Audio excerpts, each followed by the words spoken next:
In addition to screaming sabotage and demonizing German Americans, Wilson also created something called Committee for Public Information. And it's virtually a cabinet-level propaganda machine. And it wasn't actually a cabinet secretary. It was simply an office that Wilson created. But it was chaired by a guy named George Creel, who was a pioneer in a fairly new industry, which is public relations. This area in the early 20th century is when consumerism really takes off. Sewing machines, bicycles, cars, household appliances are all mass-produced and sold nationally. And so they require advertising, and radios make advertising possible.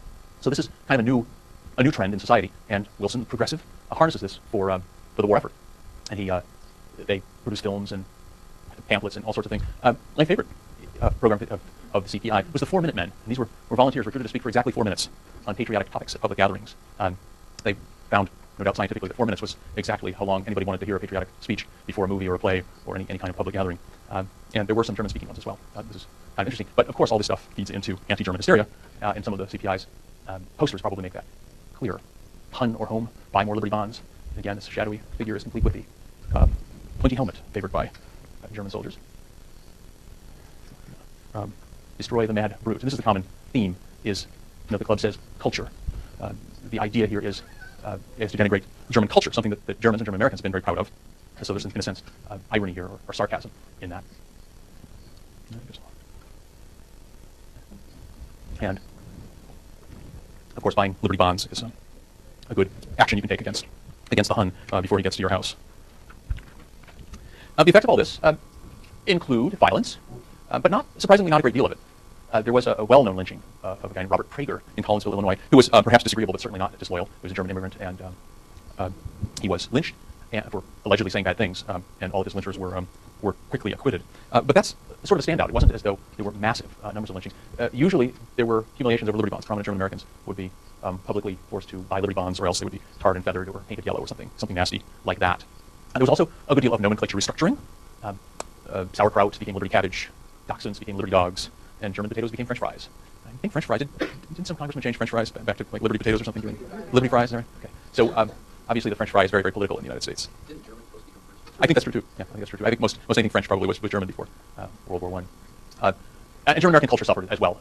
German language instruction was forbidden in many states. In Texas, the governor vetoed the German Department's budget in 1919. Like it was somehow subversive to speak German.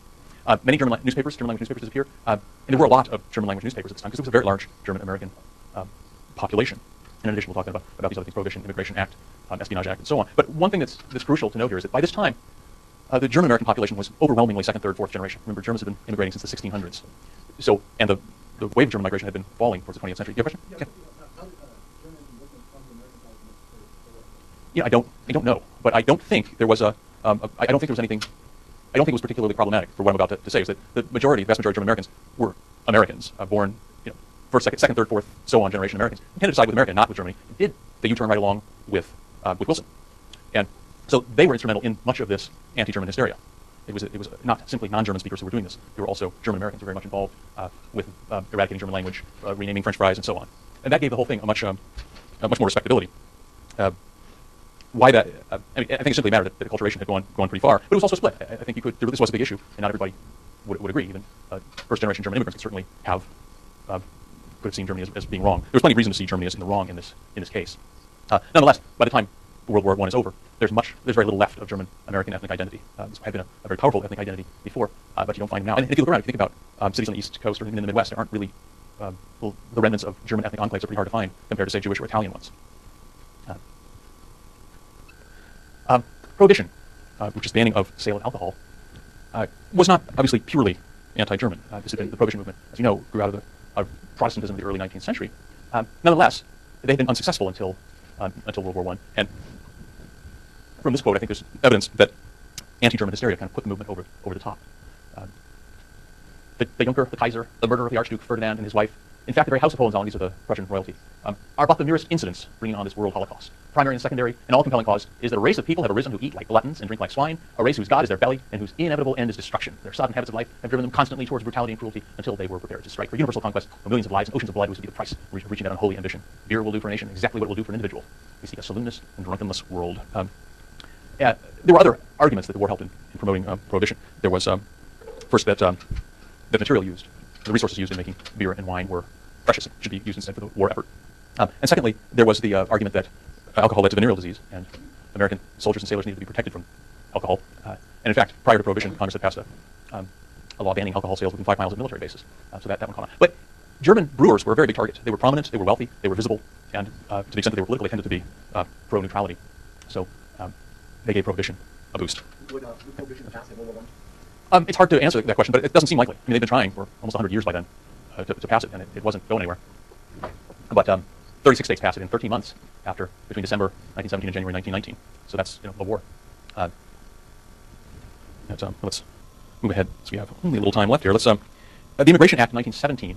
This is not World War I has started. The United States has not entered the war when the Act of 1917 is passed. But I want to touch on this briefly because we talked about it before. This is when the literacy test finally passes. Remember the literacy test story. The momentum had been building for this, and it almost had passed 10 years earlier in 1907, but it failed, and instead we got to the gentleman's agreement. But in 1917, it passed largely, I think, certainly helped by the xenophobia of the time, but also by changes in the rules. Joe Cannon was no longer in the House, and the rules had changed so that the Speaker was no longer as powerful. Nonetheless, this thing passed, and it was still vetoed, and it was passed over Wilson's veto. But for our purposes, it's also crucial to understand this, the Asiatic Barred Zone. So yet another anti-Asian piece of immigration legislation. This is part of the 1917 Act, and it simply broadens that. At this point, remember, we have a gentleman's agreement. We also have the Chinese Exclusion Act. This act keeps Japan out of it, but it covers all of Asia, and it's defined in terms of latitude and longitude up here. And it talks around a few things. Interesting to note, the Philippines are included geographically, but they're excluded because it says persons who are native to islands not possessed by the United States adjacent to a continent of Asia, and so on. Philippines at this point is a U.S. possession. And that's important because Filipinos can continue to immigrate in spite of the Asian barred zone. And also Japan is left out. China is cut in half, but China is barred by the Chinese Exclusion Act, and they were just too lazy to talk their way latitudinally and longitudinally around the boundary. In addition to the Immigration Act, the Espionage Act of 1917 is passed. The Immigration Act of 1917 is early in the year. Espionage Act is late in the year. This is after the U.S. enters the war. And as promised, this is an example of a quite illiberal legislation, and certainly aimed at least tangentially at immigrants. It makes it illegal to make or convey false reports or false statements with intent to interfere with the military success of the U.S., promote the success of its enemies, to willfully cause or attempt to cause insubordination, disloyalty, or mutiny, or to willfully obstruct recruiting or enlistment services of the United States. Now this does not, perhaps one could read this, or at least one could, I think, interpret this as not so harsh a restriction of free speech. However, the way it was interpreted was not exactly that way. In Schenck versus the United States, and Schenck is just one of several people who were indicted and convicted of this act. Also, Eugene V. Debs, who was the socialist candidate for president, spent 10 years in jail for simply defending people who were demonstrating against recruitment. And also Victor Berger, who was a socialist, but also a congressman from Wisconsin, also served time. But this is Schenck, who was secretary of the Socialist Party, went to jail and appealed. And this is where it's the 1917 Act, which just saw it's making false statements, trying to willfully cause or attempt to cause insubordination. And our friend Oliver Wendell Holmes, again, who I've said before was a vastly overrated jurist, he comes out with this phrase: the most stringent protection of free speech would not protect a man in falsely shouting fire in a theater and causing panic. The question in every case is whether the words used are used in such circumstances and are of such a nature as to create a clear and present danger that they will bring about the substantive evils that Congress has a right to prevent. And what Schenck did was he wrote a letter to 15,000 draftees telling them that he thought that the draft was a violation of the 13th Amendment when it prohibited slavery, and urging them to write their congressman about it. He did not ever tell them not to report for duty. Oliver Wendell Holmes thought that was akin to shouting fire in a crowded theater, and this doctrine, this clear and present danger, became the legal standard of free speech until 1969.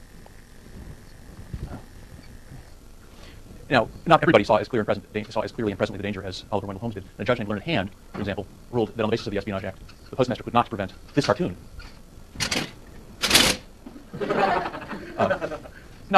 From traveling in the mail, or this one. And Hand says if one stops short of urging others to violate the law, as Schenck clearly did, one should not be held to have attempted to cause its violation.